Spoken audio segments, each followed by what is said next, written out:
What's up, Rockstars? Welcome to an exciting video. Today I have the top 5 drama slash, I don't know, but bad stuff that happened for crowdfunded board games in 2024. So looking back at the year, what did I cover that was like something big or something noteworthy? And do I have an update on any of them? So these are the top 5 that I picked. However, if something that you think was a big deal that I didn't pick here, do let me know in the comments below. But this is going to be my personal top 5, and they are in order of how I kind of feel about them. So I'll give you an update. I'll tell you what they are right now.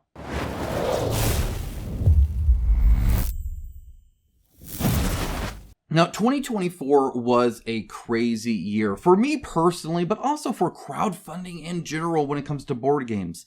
It is really the culmination of where we've been heading these last few years, from the highs that were the COVID years to the drastic lows right after to where we are now, because there's bigger corporations that are dealing with stuff. There's AI, right? There's indies struggling to get seen. There's all sorts of stuff that's going on. Still some repercussions from the fallout that was the year or two after COVID. And honestly, it's put the industry in a very odd position. I know a lot of you that still watch today don't even buy games on crowdfunding anymore. And if you do, you buy very little. Let me know, by the way, and in the comments below, because I would be curious to know. This is kind of like it'll be something that'll be interesting to move into 2025 with the knowledge of when it comes to you guys. What are you guys looking for when it comes to a crowdfunded board game? What are you guys looking for when it comes to a crowdfunded campaign in general? And why is that important to you? I would love to know, so let me know in the comments below. Additionally, down in the description below is the sponsor of today's video, Into the AM. They make great shirts just like this one. They are fantastic. They fit great. They feel great. They look great. Wash after wash after wash. They are made of quality material, and I get compliments from them all the time. You can save an additional 10%. They have a huge sale I'll tell you about in a second. But a 10% on top of that using the link in the description below. It's got my code in there. You put that code in, 10% off whatever it is that you're paying. So when you see that they have an end of year sale up to 70% off site wide, that's awesome. Knowing that you can save 10% on top of that, even better. They have some fantastic stuff. Their pants, by the way, awesome. Their shirts, awesome. Their jackets, awesome. I've tried them all. They are great quality stuff. They look great. They feel great. They are great. A quick look at some of the new stuff here. As you can see, they are doing all sorts of fun and exciting things. I love seeing the more colors that they've been doing recently, right? Some of these colored shirts, fantastic. Of course, I always love the black shirt. You guys know that. Either way, fantastic company making a fantastic quality product, proven time and time again. Save yourself 10% on top of their 70% end of year sale. Into the AM, that's down in the description below. Thank you so much, Into the AM, and thank you guys for sitting through that. And now we can go ahead and get to the top 5. Now again, these are my personal ones. Let's see, kind of just, honestly, I've picked them, I've kind of thought of them, but I'm also just going to kind of go off the cuff a little bit, guys, okay? So this is just my like raw reactions to these, so hopefully you appreciate that. So the first one here, Backers Last Pointing at CMON. So this was a video that I did quite a while ago. It's actually for the Cthulhu Forbidden something or other, the Cthulhu Death May Die campaign that they had.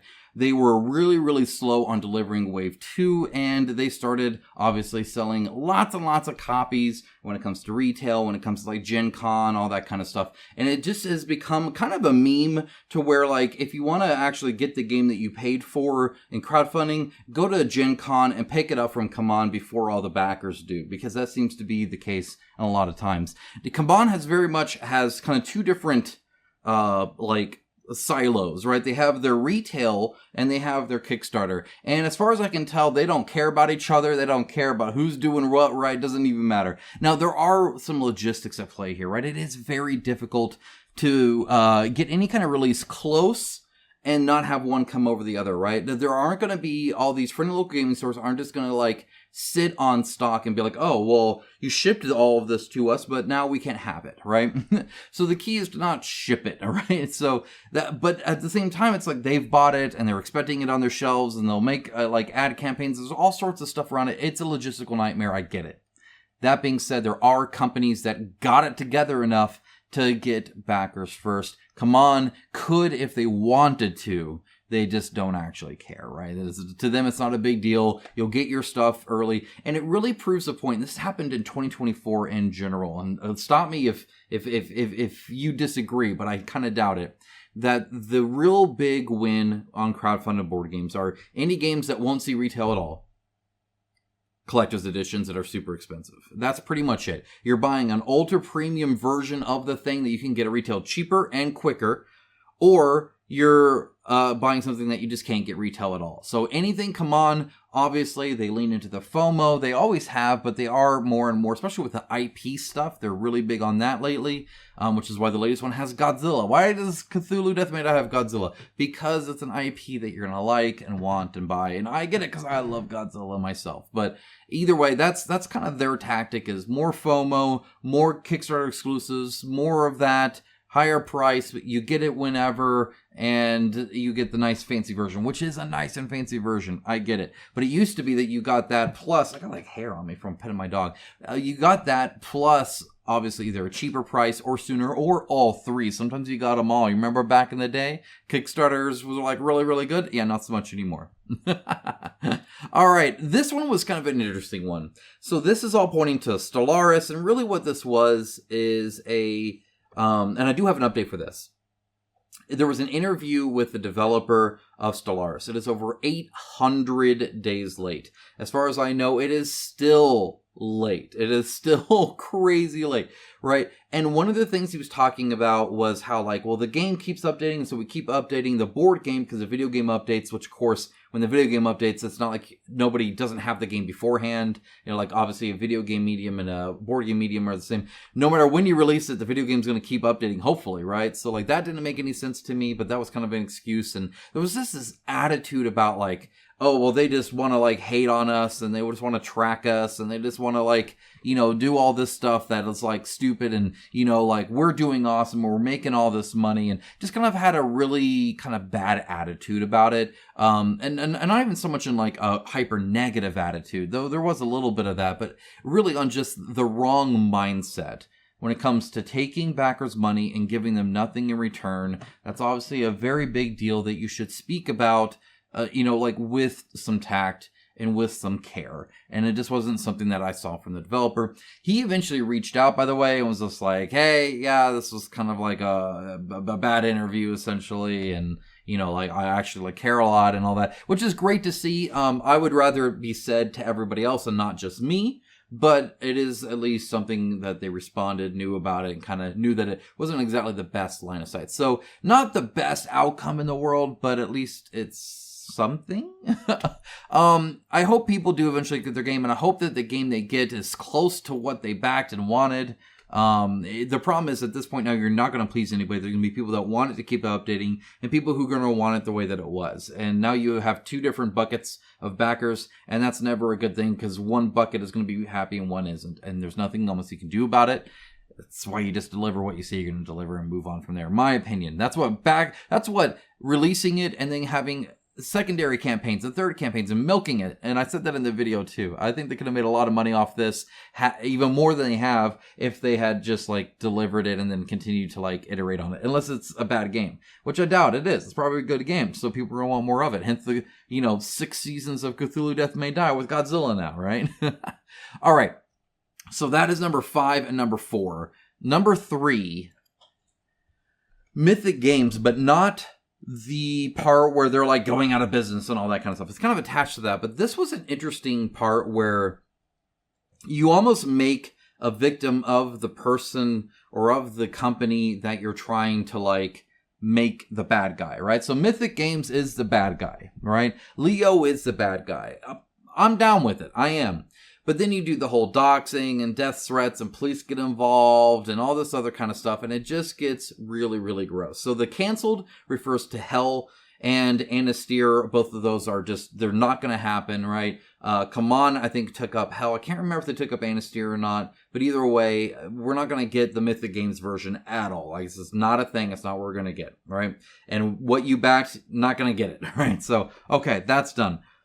The dox and death threats towards like Leo and stuff like that, say what you will about Leo, but Leo lives with like a family. He's got like kids and a wife and all this other kind of stuff, right? And like neighbors and I don't know, a dog. It doesn't matter. Just like when that gets really, really gross, right? Obviously, and it puts it a light where now suddenly I can't just talk bad about Mythic Games because I have to cover this, right? And anything that distracts from the message is a negative on my point, right? So it's like if you're going to go after Mythic Games, or if we're going to go after Leo, do it in a nice, clean way. You're on the higher ground. They're on the lower ground. You have the right of way. They don't, right? The moment you muddy it up, the moment you murk it up, it just, your message is lost more, and it's just not the way to go about things, right? So my opinion, this was kind of a bummer, and it was the first time I saw this happen at this scale. So I've heard of a few, like, you know, you always get that one like crazy backer or something like that. Like there are times where this happens. This was a pretty targeted thing. This was posted publicly. This was a big deal. Mythic Games doing what they're doing is a big deal, but then doing the whole dox, death threats, stuff like that, you know, having kids like actually be kind of scared. Not exactly a good look for our side of the fence, not just their side of the fence. So kind of a bummer this makes the consumer side look a little gross. Ideally, I'm all pro-consumer. You guys know me, anti-company, pro-consumer. That's me. This is the one time where I was kind of like, oh man, no, I'm disappointed. I gotta like, hey, consumers, come on, calm down. All right. So that is number 3. Number 2, Awaken Realms using sloppy, human viewed, uncaring, printed and ship it AI art. Right? So AI art is in a lot of art these days. Sometimes wholly, sometimes partially, right? Everyone from Netflix to everybody is doing this, right? Whether it's changing the format of an image or filling in another spot or changing a color or something or doing whatever. Some of my photoshopped thumbnails include AI because I'm taking art from different things. I have to fill in stuff and whatever. Sometimes it's even generative. It is a tool. I get that. But if I doing this part-time after my kids go to bed, after work, after I'm done doing all my family stuff, I do this YouTube thing, and if I can spend the time to make a thumbnail that doesn't look like garbage, well, at least when it comes to artifacts and sloppiness, then the company making millions and millions and millions of dollars, one of the, if not the largest crowdfunded board game company in existence, to then just shoot out AI art is kind of a crappy deal. So they had Grim Coven, and they just didn't even update the AI part of it. They just made it and then shipped it, and it looked really bad. It had all these artifacts and stuff that make sense, and the humans weren't human, and it was really gross, and it was very obvious. They eventually fixed it after we talked to them about it, and complained it, and I made a video and all this stuff. But then they continued to do this, and even in their latest campaign on GameFound, they still were using AI art that didn't make any sense, that was ugly, that had artifacts, that had things not working and stuff. And their excuse for using it is it makes it a better product for you. How a worse campaign with worse images makes it better for me, I don't know. But apparently they're going to try and spin it however way they can. Very disappointing that the leader in crowdfunded board games is shooting out non-human touched, ugly, artifact ridden, not even good AI art. Very unfortunate to see that they're that heavy into AI and that little care into making what they show you of quality material, because they're just going to shoot it out there. And they've done it now several times, and it is kind of a bummer. Eventually they do fix it. Even one of their models they fixed recently, and it's unfortunate that they're offering a worse campaign experience all in the name of AI, I guess. I don't know, a cheap and quick image that they can prompt up for you. This is kind of unfortunate. This has obviously been happening a while. We talked about this happening for a while. Even back with Etherfields and stuff like this, it was kind of looking kind of Mid-Journey-y, right? But now they've gotten so sloppy with it several times now, and several campaigns recently, that they're just they're an AI shop that makes a board game attached to the AI art, as far as I can tell. Which is kind of a bummer considering the pedestal that so many of us put them on, because the end product usually really good, usually reviews well, usually looks beautiful, all that kind of stuff. It's just the campaign part that seems to have taken a downward trend instead of an upward trend, whereas their printed material, as far as I can tell, have been on an upward trend lately. And so it's kind of unfortunate that they're faltering here. Okay. So, the final one. We've already talked Mythic Games. We've already talked Awakened Realms. We've already talked, come on, you guys know the ones that are always up here. They're always the ones goofing up, man, I tell you. And the ones that are like, well, when they goof up, it's a big deal, right? There's a whole bunch of indies that do a lot of different silly crap and all that kind of stuff. And I'll feed those into little news videos. But a dedicated video, it's got to affect thousands of you. Stuff like Mythic Games doing stuff thousands of you care about. Awakened Realms, thousands of you. Come on, thousands of you, right? So, the number one when it comes to 2024, and I really hope I can't even do this in 2025. I really hope, I'm like, I can't even get 5. I doubt it, but we'll see. Stay tuned, obviously, I'll show you. But for this one, it's definitely the downward spiral of Mythic Games itself. So, I've been covering this kind of piecemeal over time, but between the canceled, between the selling, between not sending out anything, between the lack of updates, between closing one of, not their headquarter one, but the one that's, like all about like fulfilling stuff, right? Either way, they're shuttering down, they're closing down, they're liquidating out. They are closing shop. It's just, it's how it is. It's piecemeal. It's slowly over time, but Mythic Games is not going to come back. It is not anything else. They're not going to be doing anything else. Mythic Games is pretty much good and dead. Even Leo has moved on to another company. He's not with Mythic Games anymore. Well, I mean, like, I guess technically in the books he is, but the books are not exactly doing much, and the books are slowly but surely being closed as well, right? So everybody's moved on. You need to move on too. I need to move on too.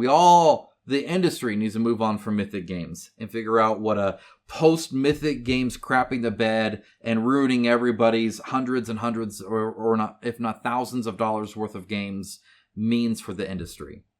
But either way, their slow, blood-curdling, graspy, nasty, gurgling death, we just need to leave them. Leave them to die. Leave them to die. This was kind of an interesting year because there weren't, honestly, and there were some, there was the Terraria thing, there was all sorts of stuff, right, that I could have put in here, but I wanted to kind of distill it to the 5 big ones. Looking back on 2024, this is what I think really changes the industry itself, right? Big names using AI and using AI very lazily, right? Mythic Games, outright canceling some stuff, saying, hey, you know what, we're not even going to deliver this, shutting down their other companies, right? Like, come on, continuing to show the lack of value in a lot of the crowdfundings, where now it is really just a very expensive pre-order of a collector's edition version of a game that you could get cheaper and sooner elsewhere, right? So, like, the value, down. The quality, down. The certainty and security, down, right? A lot of these fairly negative things on the industry. This is what I do. This is what I cover, guys. This is the kinds of games I like often are on this. And the problem is these kind of things, while they represent a whole, are hurting indies and hurting other companies. On my desk right now, on my table right now, ready to unbox, is a first-time game from a first-time game developer that looks absolutely amazing. It looks like a good quality product. The prototype seems really cool. I'll have to dig into it. I'm excited to show this off to you guys, which, by the way, I will. It'll be one of my very next videos, so stay tuned for that, obviously. Subscribe if you haven't. But all of that is mired by all of this. And that's kind of unfortunate. And that's something I hope 2025 changes, where it's a resurgence of really cool ideas, of really cool games, of really good deals, of the exciting part of crowdfunding again. I don't think these companies can do it. Awakened Realms is too big. Them partnered at the hip with GameFound as a monolithic company that is far too large and has outgrown their concern for the common backer, right? At that point, you are a business, right? Like a big business. Come On, same thing. They are all in on retail with their crowdfunding campaigns, just siphoning into that. And they're now attached at the hip with GameFound on an exclusive deal too, which is why they've been spamming campaigns out the wazoo and pre-orders and all this other kind of stuff, right? So you get all of these companies doing these things at this higher level. You get the animosity from the consumer side that you could see. You get the detached, out of touch people running these things, as I showed with Stellaris, with Mythic Games, with crowdfunding like GameFound and stuff like that. Like, it's in a bad shape from these. These are not the solution. While they may be bringing in millions still, that's not what it's about. And I want to start focusing more on that. I don't know if 2025 is the year of the indie for me, if you'll see more of those here, but I'm awful tempted to. At the same time, this kind of stuff is important. What these companies do, as detached as they are, as uncaring as they are, as fully separated from the consumer viewpoint as they are, not realizing all of the money that they're taking and all of the lack of respect and dignity that they're showing us. When it comes to, selling in a retail sooner and not caring, or upcharging in shipping, or, whatever it is that they're doing. Indies, I think, are the solution. I think they are. So I'll be showing that off here soon. Please watch the video. Please like the video. Because at the end of the day, I think that's where Kickstarter, that's where GameFound gets really cool again. There are some cool companies that are even mid-sized that are doing very well, doing awesome stuff that I really like what they're doing. And I'll be covering those as well. But, yep, there's some negatives as well, for sure. If there's something I missed, do let me know in the comments below, of course. If there's something that you think I should be looking at when it comes to these campaigns, let me know. If you have thoughts around indies versus these big companies doing this stuff, let me know as well. And, of course, I hope you have a great rest of your day. Check out Into the AM. They make awesome stuff. You can get yourself 10% off. Guys, have a great rest of your day. Take care. Bye, guys.